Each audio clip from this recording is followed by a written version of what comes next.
Today I'm going to go over my plans to make a little photo studio in the backyard to shoot birds and wildlife. You know, I've been focusing a lot on video mostly, but I get kind of inspired to get back to more photography, especially since the painted buntings are here all winter, and they're kind of the signature species of the backyard. So I wanted to kind of set up a photo studio and a photo blind, which really works for me but could also work for anybody. And if you're familiar with the backyard, I've got a conservation area behind us, and there's the gate back there. You can't go back there very far because you can't cut anything, and it's so dense the human can hardly walk.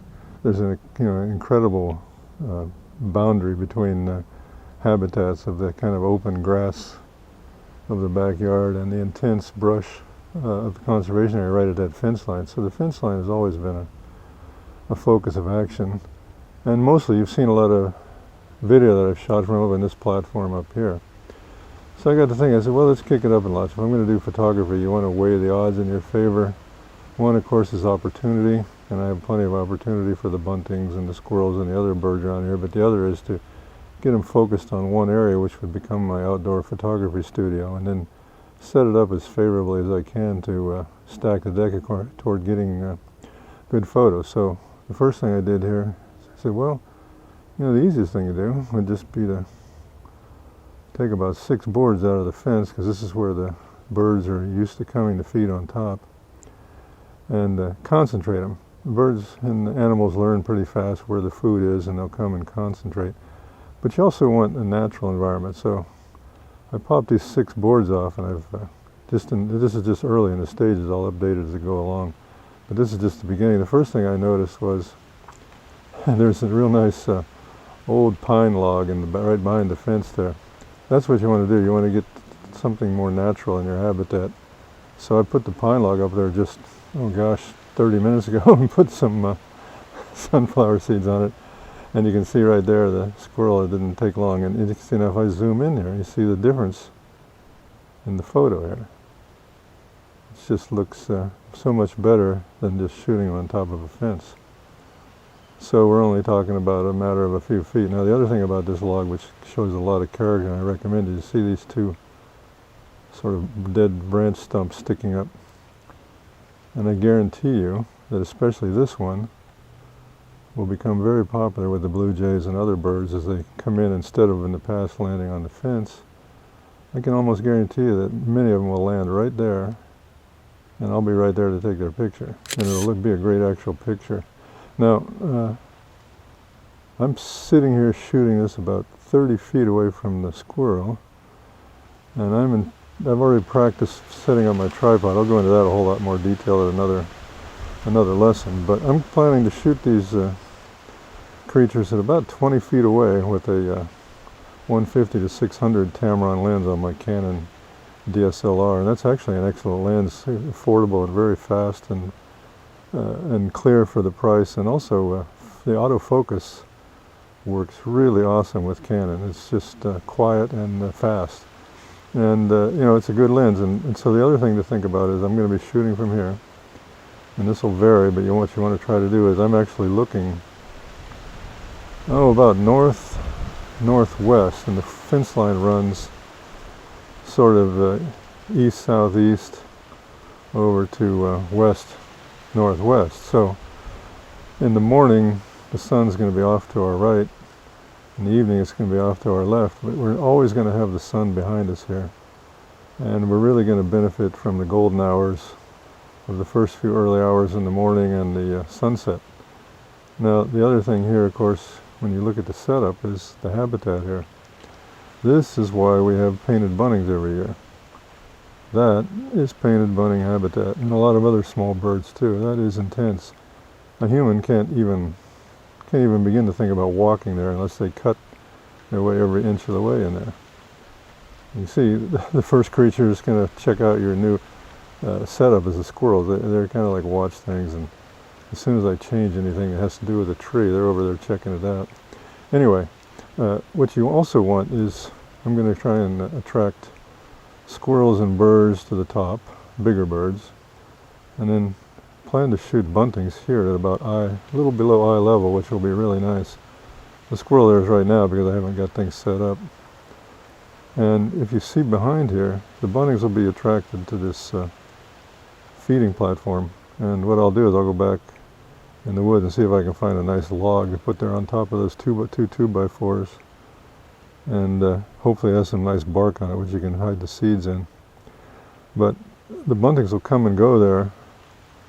But they'll also, as you can see, all the vines and everything. Maybe you just saw one fly by the screen right there. With all these, there's one right there, so that's what you want. Is you want to give a chance to get the birds in their natural habitat. So the birds will stage, and there they are, they come just like that. Buntings are very rare birds, very little birds, smaller even than a chickadee. So even at 20 feet with the 600 millimeter crop sensor lens, which is about 960 millimeters, even at 20 feet, they're going to just not quite fill the frame, but come pretty darn close to it. Now I can fill the frame, of course, with this Canon SX70, which is a point and shoot, but photography is not going to cut it. You want to use a real long lens and a real camera with a tripod. Back here is going to be perfect because there are going to be all sorts of photo opportunities to get the birds away from the food in there. And the other thing too is, as you practice filming with your setup, you want to look around and kind of clean up the, and I'm just starting this process, so I'm going to take you through it step by step. But first thing I see is a board down there at the bottom. I need to clean that up. And as you go up here to your background, I'm going to be using a telephoto lens, which will tend to blur the background, but here's two pieces of bad background that I'll remove. This is just like a piece of palmetto branch that's very white, with all the other green stuff in there, and then here's a dead palmetto leaf. Now both of those are going to be problematic as a background for a photograph, so I'll go in there and clean them up a little bit, and that'll make the background even better, because when I start shooting at 600 millimeters, now here you just saw a good example. That squirrel, these two squirrels are bothering the buntings. So I have a strategy here. You know, squirrels are fun. I recommend that you even enjoy the squirrels and feed them also, but you have to remember that, you know, they have to be fed or they're going to be after the birdseed. So when I want to focus on filming buntings and other birds in this particular spot, I have another spot over here, which is sort of the traditional squirrel feeding station. And in order to focus on the buntings, what I'll do is, you can see one of the squirrels is there checking it out. I'll put a pile of peanuts over there, and then come over here, and that'll keep them busy for an amount of time, and I'll come over here, and then I can focus on the buntings. And the squirrels will take the pressure, it'll take the pressure off the buntings. And it also depends on what you want to do. Now I might want to shoot blue jays, so I can put peanuts, and no, probably not peanuts because of the squirrels, but put sunflower seed up here. What I did with this log is it has some big natural crevices in it. You can see how easy it is to attract the squirrels. There's some big natural crevices in it that you can put food in it behind it. So I can attract the bigger birds up there. Leave this lower two in the background for there's a cardinal. See, now cardinals are fairly skittish. Maybe they're not skittish in your yard, but around here, I don't have a problem with bringing in the buntings, but bringing in the cardinals. So you can see here that I'm taking video, and can have some really great opportunities of getting some nice photographs of birds if I get it set up right. So what I want to do is set up a pile of peanuts over in the other tree to keep the squirrels busy, and that'll allow the other birds to relax. So just to recap, I've got a site picked out that I know is going to work. It's just a matter of trying to socially engineer it for the various critters. You know, you're always going to have a squirrel issue on that top branch, but if you keep them up there, the birds down below don't care as long as the squirrel's busy up on top, or keep the squirrels way over there entirely, and then set this other piece up for blue jays and other birds. This in particular, this feature right here, I guarantee you, is going to be popular with the birds. Okay, so now you've got opportunity, clean up the background a little bit. And it's got a lot of natural perching areas here for the birds. This one right here is a good one. I can guarantee you that many of the birds are going to stage back in these, there's a real pretty, there's a male behind there on the branch right now staging. And buntings are skittish and cardinals are skittish. It's hard to get buntings to come out into the, see there he just went back in. That's where they live. They live back in there. And you want to try and engineer, I can even rearrange some of those vines to make them, take some pictures and see there's a cardinal back in there. That's a staging area back there. That's what makes the habitat so appealing. And they only come out here to eat at the edge here. This makes them much more relaxed. Now, I'm sitting here talking and filming these birds at only 20 feet. And I've already practiced with the tripod at about 20 feet. And I could get a little closer, but 20 feet with a 600 millimeter is fine. There's a good example. You see what I'm talking about. You want to get them staging back there so you get a natural photo.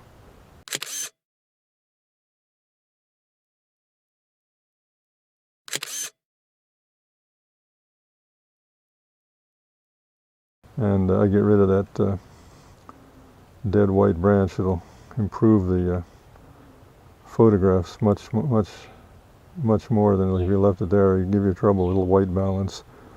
And even with the telephoto, it's just not a pretty background.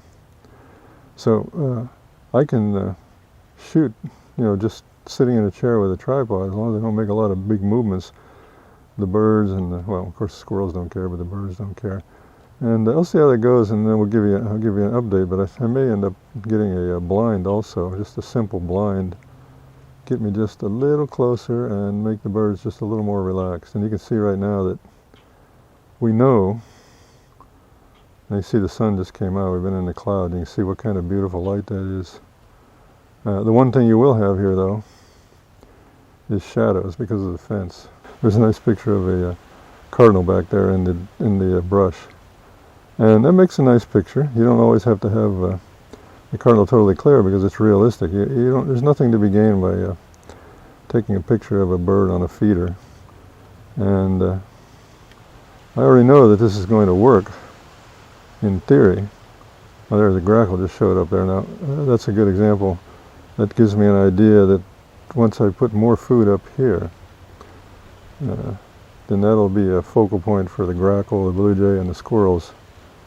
And you can see that by using the blind, I might even get more candid shots. And just as you go through the process of filming, just keep doing some little engineering on the background. Now the other thing I hear, this I'm going to change this. I have a little bird bath here that I haven't filled up yet. I'm just kind of thinking about what I'm going to do with it. I'll probably move it a little further to the right. But that'll be close to my tripod position where, if anything, a lot of times interesting things happen in the bird bath. And I'll try and do some filming there. So the first thing I'm going to do next is go back in the woods and see what I can find in the way of branches to sit on top of these two 2x4s to make it look more natural. The bark of trees makes a great place to put millet and things like that. And then clean up the background just a little bit and reevaluate where I'm at. Okay, we talked about the big log I have up on top of here with, if you look over here you can see where there's places to put the seed in behind it. I found two nice branches to go in the lower 2x4s. And I really don't want big branches because I want to attract the smaller songbirds like buntings and cardinals. So here's the two of them. Actually, they look pretty photogenic. And this one down here has got a nice feature where it's got a branch going out the back. It'll be a nice perching area. Back in here will be a nice perching area for birds as they come in here and stop and then move forward to the food. So we're going to have the three levels here. The next step for the seeds is make a couple of marks here where I'm going to drill some holes in the back side of this. And here's the nice thing about this particular branch As you can see here, it's a nice area to store seed. They can come in and eat that without the seed showing up on the camera. Probably drill a hole. This, and maybe in a couple more over here that will be out of the way. This actually is an old pine tree branch that the woodpeckers have pecked away at, but there's a solid core of resin-infused wood there in the middle. And down here, this one's a little bit more challenging, but we'll make a few marks back in here. This way, I put it down here first, so I know where it'll be, where it sits the best. And just make a few little marks here. You don't have to be deep. What you do is just drill a few holes, put millet seed in there, and then the smaller birds will love it. It'll be a lot more difficult for the squirrels and the big birds that won't want to fiddle with that kind of trouble. Alright, so I'm going to take them back out and drill the holes and put them back in. Okay, so here's one of the branches here that I'm going to use, and I made some marks on here. And the thing about this is got a real nice natural seed cavity there. I'm just going to drill.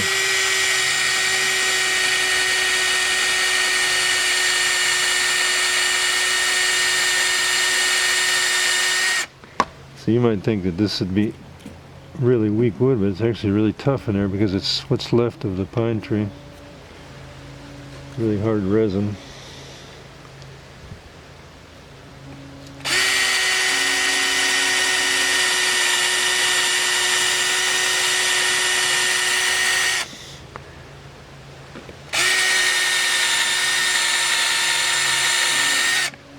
The woodpeckers have taken off all the softwood, and what they've left behind is, even though this wood's been sitting here for years, it's real tough resin.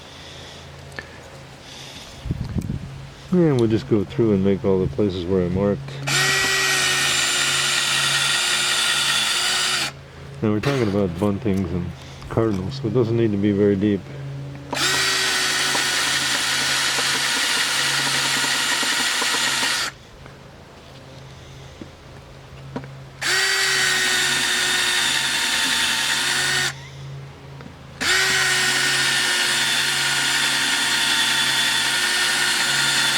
That smells good. Tough old pine.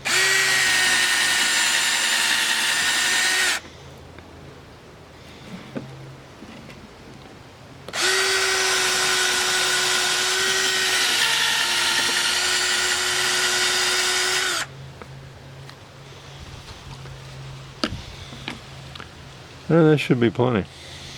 Drilled our holes in this branch and put it back in its position where it'll be when we do the shooting, and you can see here it looks nice, and the feeding ports are on the sort of angled on the back side of it. This nice natural feeding area here. So I just put a little millet seed in each of these. They're about 3/8 inch holes. But if you look at it from the position of where we're going to be filming or shooting, you don't see it. So it makes a nice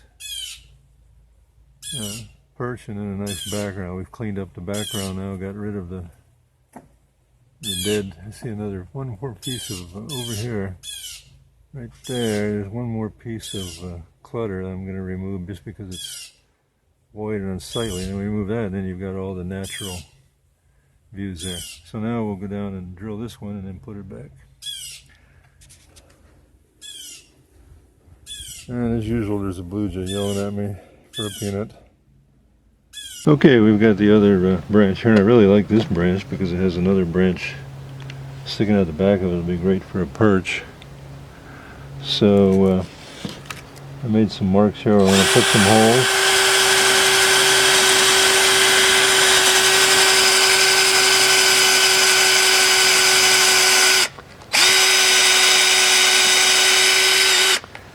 And you can never tell by looking at it just how tough this wood is. But it is tough. It's weathered all the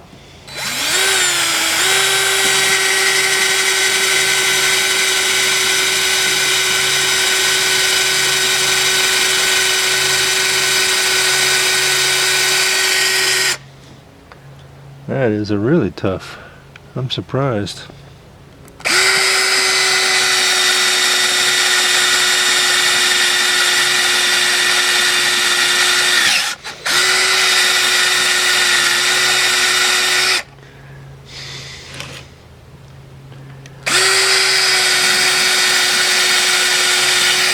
Old weathered pine like this is almost like steel, drilling in steel. It's a lot like driftwood.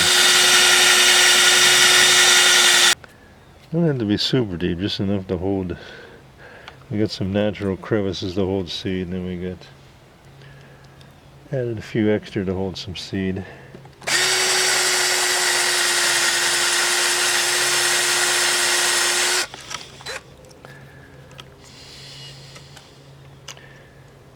Yeah, I don't think I'll. This has got a nice natural cavity. I won't drill any more there. Okay. That should about do it. We'll put it back. Okay, got our blind about ready to go. I still have to do a little cleaning up in the back, but now that I've drilled the little holes on the back side of here, I'm just going to dribble some seed in the holes.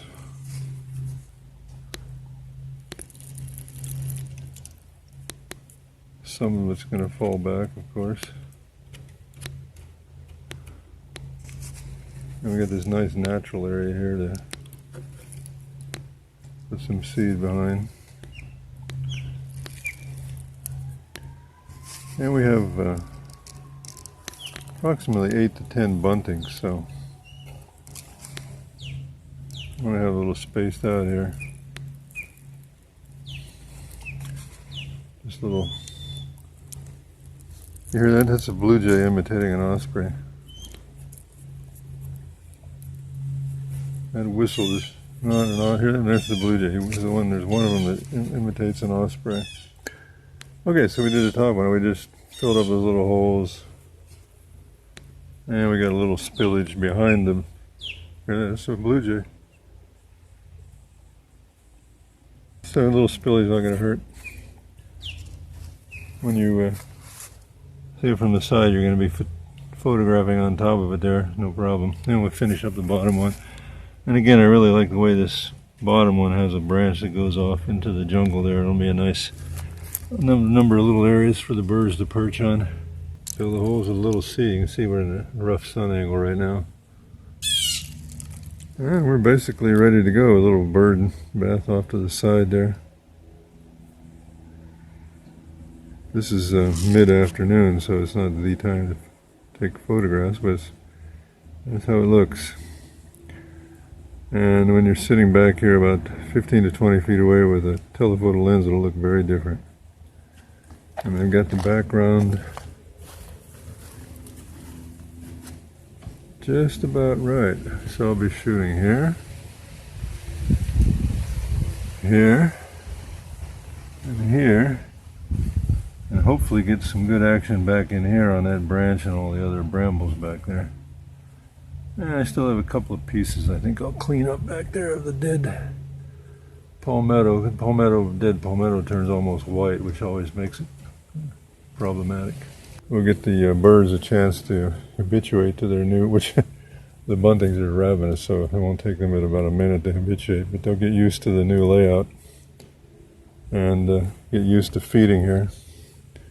And this should make them even more relaxed. And this is that good, it's actually, I get it on Amazon, it's a parakeet and finch food. It's really good. The buntings love it and the cardinals love it.